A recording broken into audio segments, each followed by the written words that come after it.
मोदी जी देखिए, India is not a one religion country. India has not been a country which has only Hinduism has gone from India to the world. There are several religions which originate in India. My question to you, Mr. Modi, is that when on April 7th you released your manifesto, and what you are saying is that I am not giving a religious color, I am only talking about people who are persecuted, and I am welcoming back people who are persecuted. In your manifesto you said good governance and development, but in your manifesto you also say that India shall remain a natural home for persecuted Hindus, and these persecuted Hindus will be welcome to seek refuge here.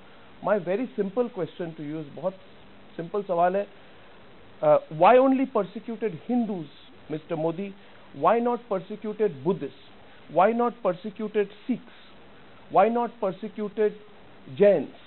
Why not persecuted Muslims or persecuted Christians? Because if the BJP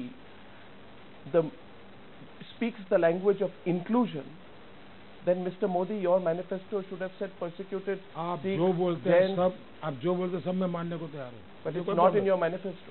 हम मानते हैं कि सब हमारे ही लोग हैं इस देश में पले बड़े सब. इसको दुनिया सुप्रीम कोर्ट के जजमेंट के अनुसार हिंदू ये रिलीजन नहीं है, हिंदू ये वे ऑफ लाइफ है. आप रिलीजन में चले गए, हम सुप्रीम कोर्ट के जजमेंट के हिसाब से चलते हैं. सुप्रीम कोर्ट के जजमेंट के हिसाब से हिंदू ये वे ऑफ लाइफ है, और उसमें न बुद्ध को इतराज है न सिख को इतराज है. इतना ही नहीं, आज भी केरल में हमारे ईसाई संप्रदाय ऐसे हैं जो इसी प्रकार से जीवन जीते हैं. ये आप डिस्क्रिमिनेट करते हैं, हम नहीं करते. नहीं, मगर आपके मैनिफेस्टो में तो सिर्फ हिंदूज का रेफरेंस है. हम हिंदू रेफरेंस जो करते हैं वो सुप्रीम कोर्ट के जजमेंट के हिसाब से करते हैं, वे ऑफ लाइफ के रिलीजन के हिसाब से नहीं करते. So the reference to Hindus in the manifesto we have nothing to, we don't believe that. हम मानने को तैयार नहीं, हिंदू रिलीजन है, हम मानने को तैयार नहीं है. Hindu is a way of life. And you just spoke in your first answer, you said निमंत्रण देने की बात है, इन्फिल्ट्रेटर्स को निमंत्रण देने की बात है. जस्ट एक फॉलो अप क्वेश्चन है उसका मोदी जी, कि बांग्लादेश में आज करीब 8 या 10% पॉपुलेशन जो है हिंदू है, यानी कि 15 million, there will be 150 lakh Bangladeshis who will be Hindus. Are you also not giving an open invitation in that sense by saying that all those who celebrate Durga Ashtami and who are persecuted will be welcome? मैं मानता हूँ ये अर्थ निकालना गलत है. उनकी तो मजबूरी है, मुसीबत है, उनका जीना मुश्किल हो गया. और मैं चाहूँगा कि टाइम्स नाउ एक 3-4 महीने वहाँ रिसर्च करें, मेहनत करें, और ह्यूमन कॉज के लिए विश्व के सामने बांग्लादेश की हालत क्या बनी है दुनिया के सामने लाएं. मोदी का वर्जन लेने की जरूरत नहीं. No, because this clarification is very important when you said that the reference to persecuted Hindus, because this has been a subject of discussion for a long time, Mr. Modi, and I'm sure you're aware of it. नहीं, supreme court ने कहा है जी, supreme court ने कहा है आपको करना पड़ेगा. ये वोट बैंक की राजनीति करने नहीं देती.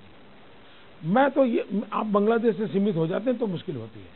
अब फिजी, जावा, सुमेत्रा, अफ्रीका सब देखो ना भाई, कहाँ जाएगा वो? क्योंकि जब ये मैं बताता हूँ, जब अफ्रीका में बीच में आतंकवादियों ने हमले बोले, तो सारे जो ओरिजिनल गुजराती थे बेचारे बोलना भी नहीं आता है, 100 साल पहले गए थे, तुरंत मेरा संपर्क किया, साहब हम क्या करें, हम कहाँ जाए, क्या करोगे आप मुझे बताइए. So you are saying all persecuted people whose families may be of Indian origin, whether they are Christian or Muslim or Sikhs or Jains, that India is their natural home? Is that what you are saying?